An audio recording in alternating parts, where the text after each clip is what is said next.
পৃষ্ঠা 235। নাম্বার 4, কামনার বিরোধিতা ব্র্যাকেটে কনফ্লিক্ট অফ ডিজায়ার্স। আমাদের কামনা যদি একটি হয় তাহলে আমরা সহজেই বস্তুটিকে হয়তো লাভ করতে পারি, কিন্তু অনেক সময় দেখা যায় যে আমাদের কামনার বস্তু হলো বহু, কিন্তু সব কামনাগুলিকে একসঙ্গে পূরণ করা সম্ভব নয়। স্বাভাবিকভাবে অন্যান্য কামনার বস্তুগুলিকে সরিয়ে রেখে একটি কামনার প্রতি অগ্রাধিকার দিতে হয়। কোন কাম্য বস্তুগুলিকে সরিয়ে রেখে কোন কাম্য বস্তুকে অগ্রাধিকার দেওয়া হবে, এরই পরিপ্রেক্ষিতে বিভিন্ন কামনার বস্তুগুলির মধ্যে এক প্রকার দ্বন্দ্ব দেখা যায়। কামনাগুলির মধ্যে এরূপ পারস্পরিক দ্বন্দ্বকেই বলা হয় কামনার বিরোধিতা, কনফ্লিক্ট অফ ডিজায়ার্স।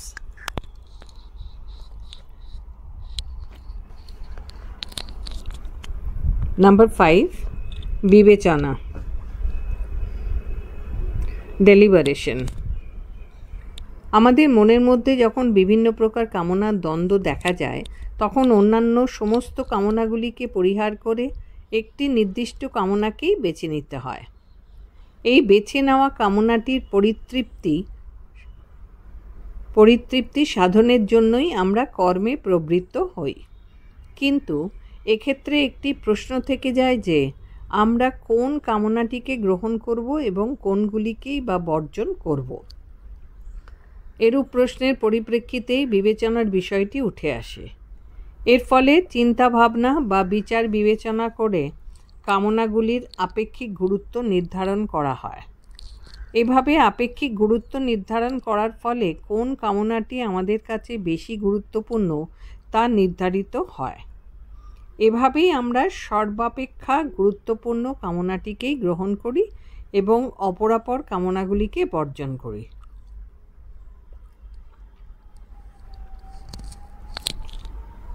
নাম্বার 6, মনোনয়ন বা নির্বাচন এবং সিদ্ধান্ত গ্রহণ ব্র্যাকেটে ডিসিশন অ্যান্ড রেজলিউশন। আমাদের মনে যখন একাধিক কামনার মধ্যে বিরোধিতা দেখা যায়, তখন আমরা বিবেচনাপূর্বক একটিকে বেছে নিই এবং অপরগুলিকে বর্জন করি। এভাবেই আমাদের মধ্যে কামনার দ্বন্দ্বের নিষ্পত্তি ঘটে।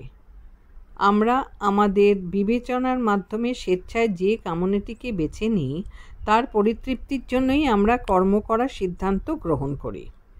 এর ফলে আমরা আমাদের কামনা থেকে সৃষ্ট কর্মটিকে সম্পন্ন করার জন্য কিছু উপায়ের কথা চিন্তা করি এবং কর্মে প্রবৃত্ত হই। এভাবেই এখানে আমাদের ঐচ্ছিক ক্রিয়ার মানসিক স্তরের পরিসমাপ্তি ঘটে।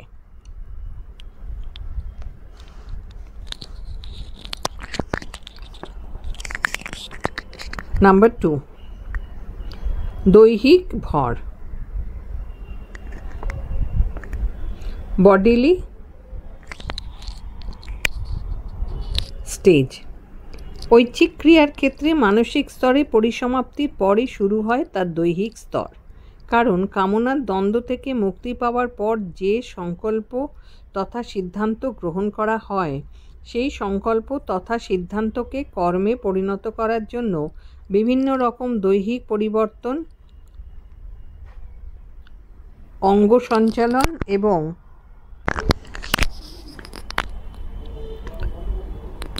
অন্যান্য বাহ্যক্রিয়া সম্পন্ন করতে হয়।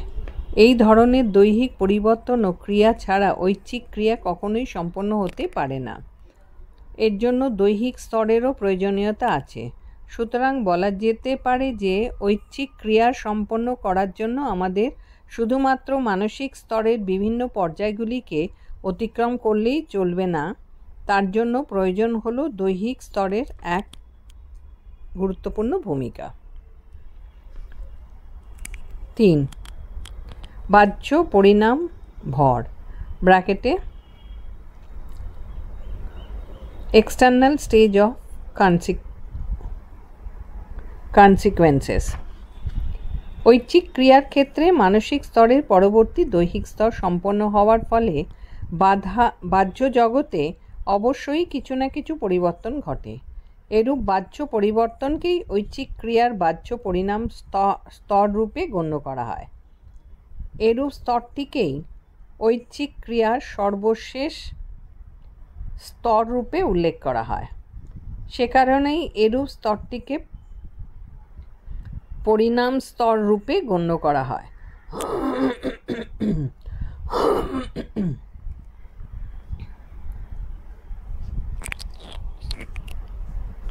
এই স্তরেই আমাদের ঐচ্ছিক ক্রিয়ার কামনাটি বাস্তব রূপ পরিগ্রহ করে এবং তার ফলে জাগতিক কিছু পরিবর্তন সাধিত হয়। তখনই এরূপ পরিবর্তনটিকে যথার্থ অথবা অযথার্থ, ন্যায় অথবা অন্যায়, উচিত অথবা অনুচিত প্রভৃতি নৈতিক মাপকাঠিগুলির দ্বারা বিচার করা সম্ভব হয়। স্বাভাবিকভাবেই তাই ঐচ্ছিক ক্রিয়া নৈতিক ক্রিয়ার ব্র্যাকেটে মরাল অ্যাকশনস অন্তর্ভুক্ত হয়ে পড়ে। প্রশ্ন 14।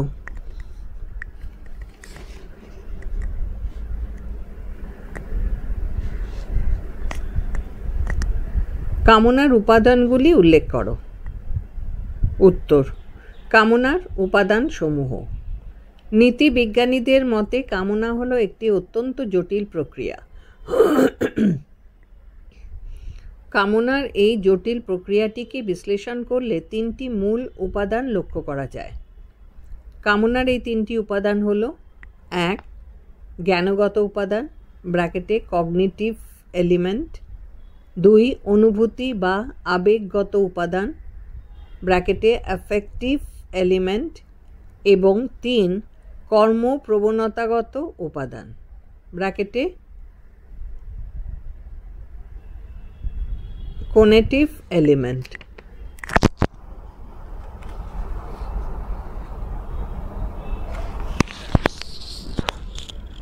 নাম্বার 1, জ্ঞানগত উপাদান কগনিটিভ এলিমেন্ট। কামনার জ্ঞানগত উপাদানের পরিপ্রেক্ষিতে উল্লেখ করা যায় যে আমাদের প্রত্যেকটি কামনার মধ্যে এক প্রকার অভাববোধের সচেতনতা যুক্ত থাকে। এরূপ অভাববোধ কোনো ব্যক্তি নিজেরও হতে পারে অথবা তা অন্য কারোরও হতে পারে। যাই হোক না কেন, অভাববোধের সঙ্গে আবার যুক্ত থাকে অভাববোধ দূরীকরণের ধারণা এবং তার পরিতৃপ্তিবোধও।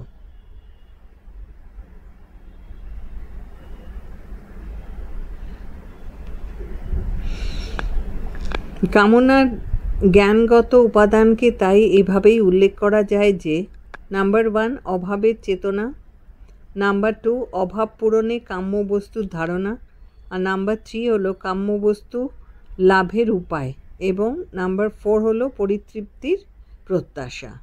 পরিতৃপ্তির প্রত্যাশাটি যতই বেড়ে যায় ততই কামনার তীব্রতাও বেড়ে যায়। এই সমস্ত উপাদানগুলি একসঙ্গে মিলিত হলে কামনাকে সূচিত করে, যা আবার সুখ দুঃখের ধারণাকে নির্দেশ করে।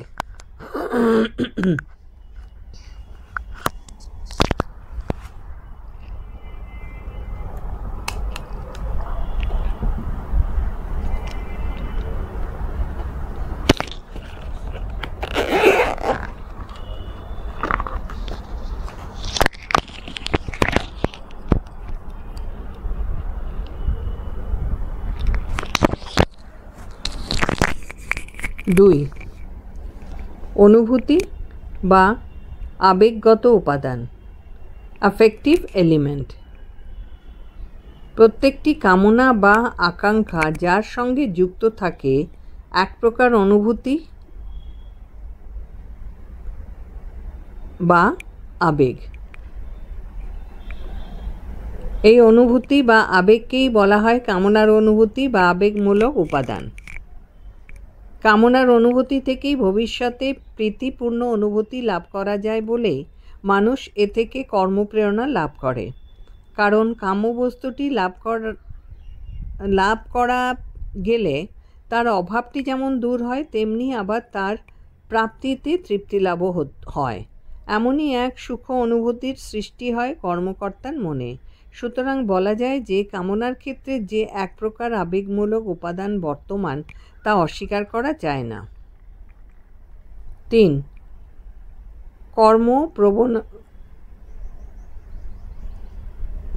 কর্মপ্রবণতাগত উপাদান, কনেটিভ এলিমেন্ট। কামনা বা আকাঙ্ক্ষার বিশ্লেষণে দেখা যায় যে তা প্রথমে এক প্রকার অভাববোধের বিষয়কে সূচিত করে, এরপরই তা কিন্তু আবার কাম্য বস্তু লাভের বোধ এবং উপায়কেও নির্দেশ করে। এখানেই কিন্তু তার পরিসমাপ্তি ঘটে না, কারণ তা আমাদেরকে কর্মেও প্রবৃত্ত করে। কারণ কর্ম না করলে কখনোই কাম্য বস্তুটিকে পাওয়া সম্ভব নয়। কামনা তাই কাম্য বস্তু লাভের জন্য মানুষকে কর্মপ্রবৃত্তির পথে চালিত করে এবং কর্মের মাধ্যমেই তাকে লাভ করার চেষ্টা করে। এই কর্মের পথটি যে সবসময়ই সহজভাবে উপস্থিত হবে এমনটি নাও হতে পারে, কারণ সেক্ষেত্রে নানা রকম প্রতিকূলতার মধ্যে ব্যক্তিকে পড়তে হয়। এই সমস্ত প্রতিকূলতাগুলি পদে পদে আমাদের কর্মপ্রবৃত্তিকে বাধা দেয়। অর্থাৎ বলা যায় যে আমরা খুব সহজেই আমাদের কাম্য বস্তুগুলিকে কখনোই লাভ করতে পারি না। বহু প্রতিকূলতার বাধা পেরিয়েই আমরা আমাদের কাম্য বস্তুটিকে লাভ করতে সমর্থ হই। সুতরাং উল্লেখ করা যায় যে কর্মের প্রকৃতি যাই হোক না কেন, আমাদের কামনার প্রবণতাগত উপাদানই হল কাম্য বস্তু লাভের সহায়ক।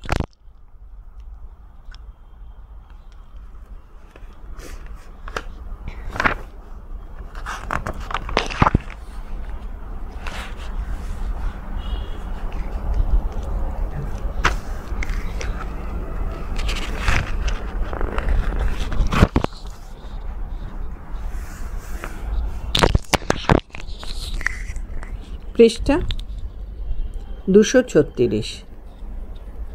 সংক্ষিপ্ত উত্তরভিত্তিক প্রশ্নাবলী, টাইপ 2, মার্কস 3।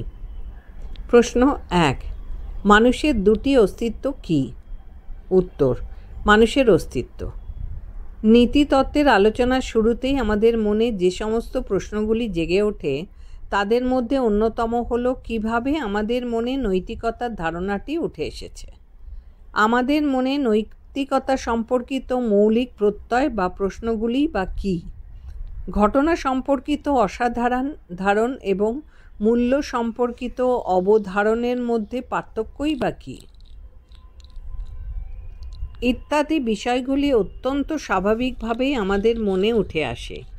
এই সমস্ত প্রশ্নগুলির উত্তর খোঁজার পরিপ্রেক্ষিতে উল্লেখ করা যায় যে প্রত্যেকটি সামাজিক মানুষের দুটি দিক আছে। এই দুটি দিকের একটি হলো তার জৈবিক অস্তিত্বের দিক, ব্র্যাকেটে বায়ো জেনারেলস এক্সিস্টেন্স, এবং অপরটি হলো তার আদর্শগত মূল্যবোধের দিক, ভ্যালিউড এক্সিস্টেন্স। আমরা যাকে মানুষের জৈবিক অস্তিত্বের দিক বলি তাকেই বলা হয় সামাজিক মানুষের বাস্তব অস্তিত্ব, ব্র্যাকেটে ফ্যাকচুয়াল এক্সিস্টেন্স। মানুষের এই বাস্তব অস্তিত্বের কথা সবার প্রথমেই ভাবতে হয়, কারণ মানুষের যদি কোনো বাস্তব অস্তিত্বই না থাকে তাহলে তার মূল্যগত তথা আদর্শগত দিকের প্রয়োজনই বা কী? মানুষের অস্তিত্ববিহীন আদর্শগত দিক তাই নিরর্থক হয়ে ওঠে। সুতরাং মানুষের বাস্তব অস্তিত্বকে প্রথমেই স্বীকার করে নিতে হয়। প্রশ্ন 2, বাস্তব অবধারণ কি?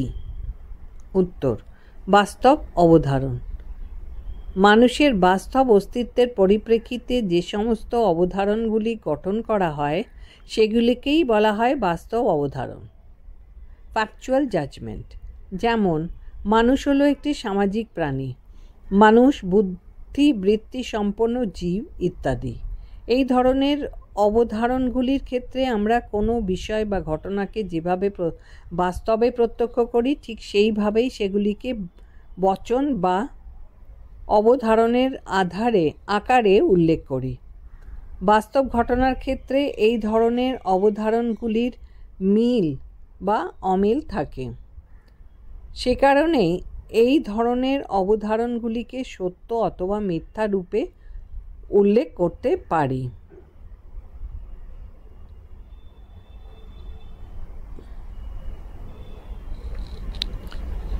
বাস্তবের সঙ্গে যদি অবধারণগুলির মিল দেখা যায় তাহলে সেগুলি সত্যরূপে গণ্য হয়, আর তা যদি না থাকে তাহলে সেগুলি মিথ্যারূপে গণ্য হয়। বাস্তবসম্মত অবধারণগুলিকে তাই সত্য মিথ্যার মাপকাঠিতে বিচার করা যায়। প্রশ্ন 3, মূল্যগত অবধারণ কি?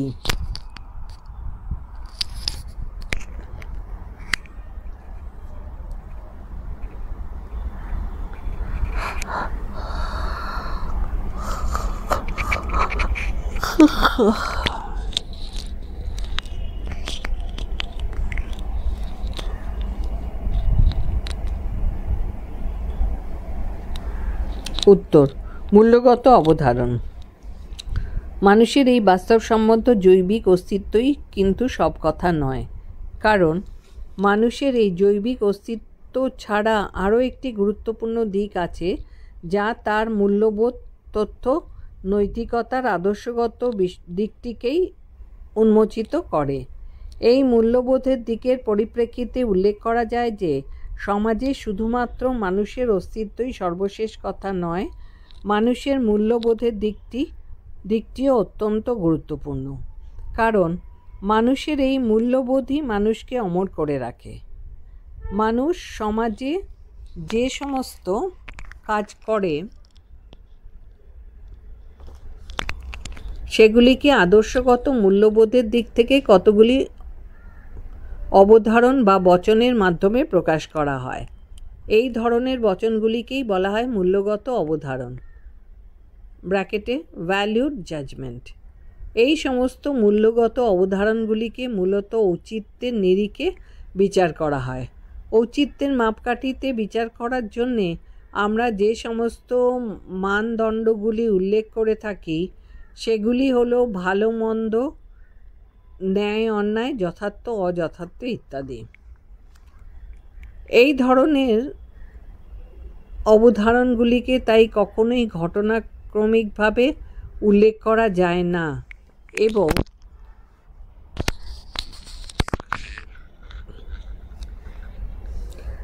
এগুলি সত্য অথবা মিথ্যা বলাও যায় না। অবধারণগুলিকে তাই ঔচিত্যের নিরিখে বিচার করা হয় এবং বলা যায় যে অবধারণগুলি ন্যায়সম্মত অথবা অন্যায়সম্মত, উচিত অথবা অনুচিত, উচিত নয় ইত্যাদি। এই ধরনের অবধারণগুলি তাই সবসময়ই মানুষের আদর্শগত মূল্যের দিকটিকে উন্মোচিত করে এবং মানুষের অস্তিত্বকে মহান করে তোলে। এগুলির মাধ্যমেই মানুষ মরেও বেঁচে থাকে। মানুষের এই আদর্শগত মূল্যবোধের মধ্যেই নৈতিকতা তথা নীতি বিজ্ঞানের বীজটি নিহিত। প্রশ্ন 4,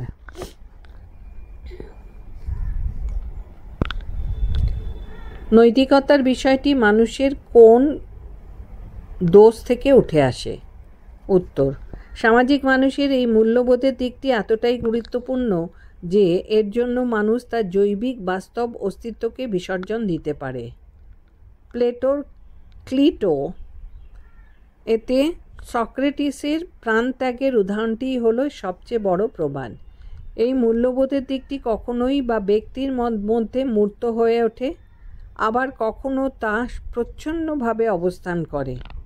যাই হোক না কেন, একথা ঠিক যে মানুষকে পরিপূর্ণভাবে জানতে গেলে মানুষের এই দুটি দিককেই জানতে হবে।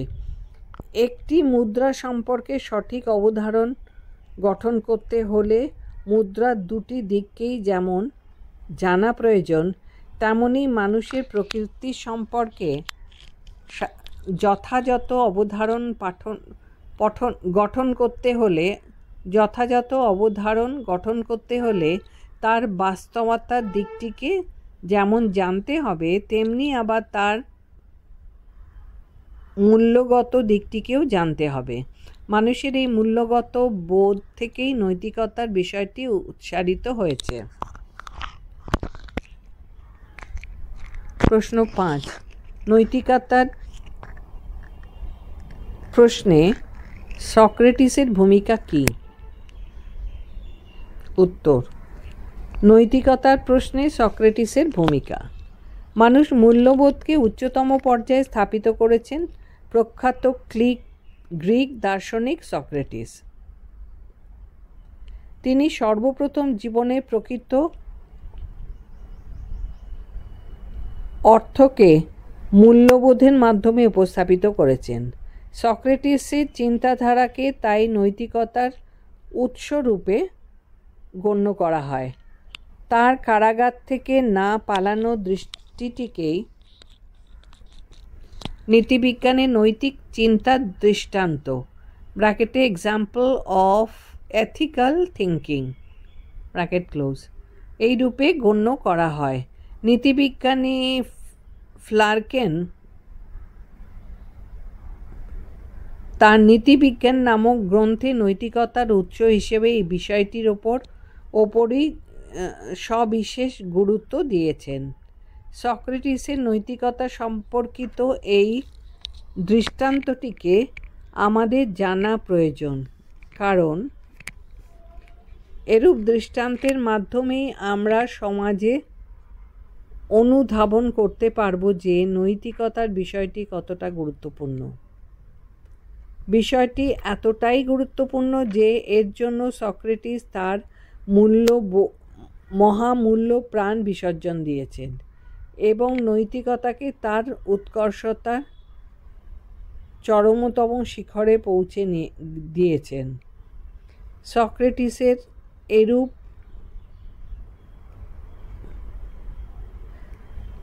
দৃষ্টান্তটিকেই নীতিবিজ্ঞানীরা নৈতিকতা তথা নীতিবিজ্ঞানের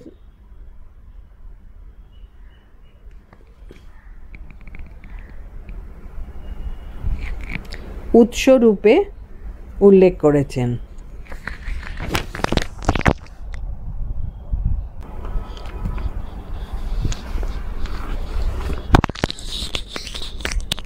পৃষ্ঠা 237, প্রশ্ন 6।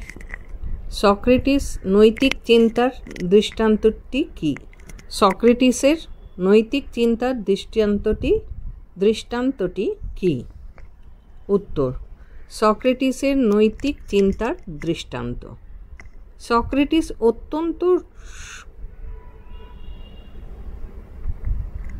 অত্যন্ত সৎভাবে জীবনযাপন করতেন। একজন সৎ নাগরিক হিসেবে তিনি যাবতীয় নাগরিক কর্তব্য সম্পাদন করতেন। অন্যায়ের সঙ্গে আপোষ করতেন না। তিনি ছিলেন প্রকৃত অর্থেই একজন শিক্ষক। প্রাচীন গ্রিসের যুবকদের তিনি বিভিন্ন বিষয়ে শিক্ষাদান করতেন। সমস্ত সমাজ এবং রাষ্ট্রের প্রকৃত চরিত্র ঠিক কী হওয়া উচিত সে সম্পর্কে বিভিন্ন রকম অভিমত পোষণ করতেন। এতেই গ্রিসের শাসকবর্গ প্রমাদ অনুভব করলেন। সক্রেটিসকে তারা রাষ্ট্রের পক্ষে বিপজ্জনক বলে মনে করতে লাগলেন। পরিত্রাণের উপায় হিসেবে তারা সক্রেটিসের নামে জুরিদের কাছে মিথ্যা অভিযোগ দায়ের করলেন। দেশদ্রোহিতার অপরাধে তার বিচার চলতে লাগলো। রাষ্ট্রের মদতপুষ্ট জুরিরা তাকে অন্যায়ভাবে দোষী সাব্যস্ত করে প্রাণদণ্ডে দণ্ডিত করলেন এবং কারারুদ্ধ করার আদেশ দিলেন। তিনি কারারুদ্ধ হয়ে বন্দিদশা ভোগ করতে লাগলেন। 72 বছর বয়সে এক সৎ বৃদ্ধের কী করুণ পরিণতি তা গ্রিসের লোক পর্যবেক্ষণ করল। প্রশ্ন 7। নৈতিকতার সমর্থনে সক্রেটিসের যুক্তি কী?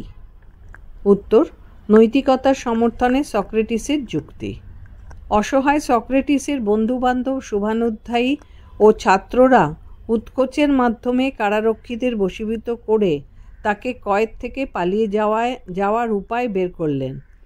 তারা তাকে জেল থেকে পালিয়ে গিয়ে অন্য কোনো দেশে আশ্রয় নেওয়ার সকল পরিকল্পনা রচনা করলেন এবং সক্রেটিসকে পালিয়ে যেতে অনুরোধ করলেন। কিন্তু সক্রেটিস সেই সুযোগটি গ্রহণ করলেন না, কারণ তার মতে এরূপ বিষয়টি নিন্দনীয় ও অনৈতিক এবং সে কারণেই তিনি এরূপ সুযোগটিকে প্রত্যাখ্যান করলেন। এরূপ প্রত্যাখ্যান করার পিছনে তিনি যে সমস্ত যুক্তির উল্লেখ করেছেন তার সবগুলি নৈতিকতার আলোকে উদ্ভাসিত। তিনি বলেন, রাষ্ট্র বা সরকার হলো প্রত্যেকটি নাগরিকের পিতামাতা ও শিক্ষক স্বরূপ। প্রত্যেকটি নাগরিকের উচিত হলো পিতামাতা ও শিক্ষকের ন্যায় রাষ্ট্র ও সরকারকে মর্যাদা দেওয়া। রাষ্ট্রীয় বিধান বা নির্দেশসমূহকে তাই মান্য করাই হলো নাগরিকের একান্ত কর্তব্য। এরূপ কর্তব্য থেকে বিচ্যুত হওয়া আদৌ উচিত নয়। সুতরাং তিনি যদি কারাগার থেকে গোপনে পালিয়ে যান, তাহলে তার পিতা মাতা ও শিক্ষক রূপে রাষ্ট্রের অমর্যাদা করা হবে এবং একজন সৎ নাগরিক হিসেবে তার মনুষ্যত্ব ও নৈতিকতা কলুষিত হবে। সুতরাং তিনি এরূপ সিদ্ধান্তে উপনীত হলেন যে তিনি কারাগার থেকে পলায়ন করবেন না। মানবীয় মূল্যবোধকে মান্যতা দেওয়ার জন্যই তিনি জুরিদের অধ্যাদেশ স্বীকার করে নিয়ে সুতীব্র হেমলক বিষপান করে নিজের দৈহিক জীবনের অবসান ঘটালেন। তার দৈহিক জীবনের পরিসমাপ্তি ঘটলেও তার মূল্যবোধের জীবনটি কিন্তু অমরত্ব লাভ করেছে, কারণ এরূপ দৃষ্টান্ত থেকেই জন্ম নিল এক নতুন বিষয়, যা নৈতিকতার বিষয়রূপে গণ্য।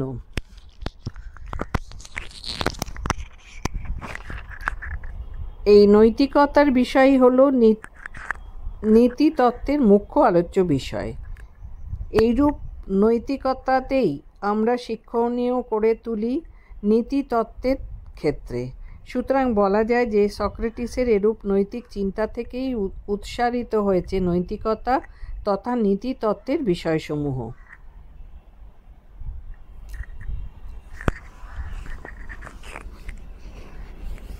প্রশ্ন ৮। নীতিবিজ্ঞানের ব্যুৎপত্তিগত অর্থ কী? এর মৌলিক প্রশ্নগুলি কী? উত্তর: নীতিবিজ্ঞানের ব্যুৎপত্তিগত অর্থ। নীতিবিজ্ঞানের শব্দগত বিশ্লেষণটিকে এভাবে উল্লেখ করা যায় যে নীতি (ঔচিত্য বিষয়ক) প্লাস বিজ্ঞান (বিশেষভাবে জ্ঞান) নীতিবিজ্ঞান। অর্থাৎ বলা যায় যে বিজ্ঞানে ঔচিত্য তথা নৈতিকতা সম্পর্কিত বিষয়ের আলোচনা করা হয়, তাকেই বলা হয় নীতিবিজ্ঞান। যে বিজ্ঞানে ঔচিত্য তথা নৈতিকতা সম্পর্কিত বিষয়ের আলোচনা করা হয় তাকেই বলা হয় নীতিবিজ্ঞান। নীতিবিজ্ঞানের ইংরেজি প্রতিশব্দ হলো এথিক্স। এই এথিক্স শব্দটি উদ্ভূত হয়েছে গ্রিক শব্দটি থেকে, যা আবার গ্রিক এথোস শব্দ থেকে নিঃসৃত। এই এথোস শব্দের অর্থ হলো অভ্যাস, রীতিনীতি, আচার আচরণ ইত্যাদি। সুতরাং শব্দতাত্ত্বিক বিশ্লেষণ ও ব্যুৎপত্তিগত অর্থে বলা যায় যে নীতিবিজ্ঞান হলো এমনই এক বিজ্ঞান যা মানুষের আচার আচরণ, রীতিনীতি ও অভ্যাস প্রভৃতি নিয়ে আলোচনা করে।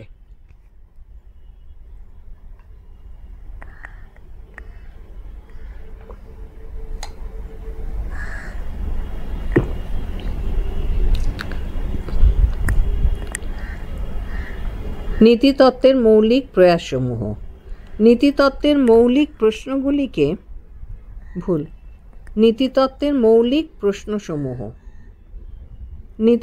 মৌলিক প্রশ্নগুলিকে নৈতিকতার দৃষ্টিভঙ্গিতেই পর্যবেক্ষণ ও বিশ্লেষণ করা উচিত। এগুলিকে কখনোই সাধারণভাবে বাস্তবসম্মত ঘটনার মতো উল্লেখ করা উচিত নয়। এই ধরনের মূল প্রশ্নগুলিকে নিম্নোক্তভাবে উল্লেখ করা যায়: ১. মানুষের নৈতিক চরিত্র বলতে কী বোঝায়? ২. নৈতিকতা বলতে ঠিক কী বোঝানো হয়? ৩. নৈতিক অবধারণগুলির প্রকৃত স্বরূপ কী?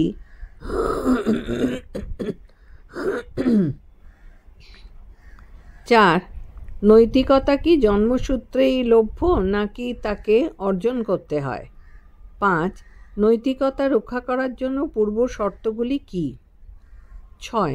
নৈতিক বচন ও তত্ত্বগুলি তথ্যজ্ঞাপক না মূল্যবোধক? ৭. নৈতিকতা নির্ধারণের বিভিন্ন মানদণ্ডগুলি কী? ইত্যাদি।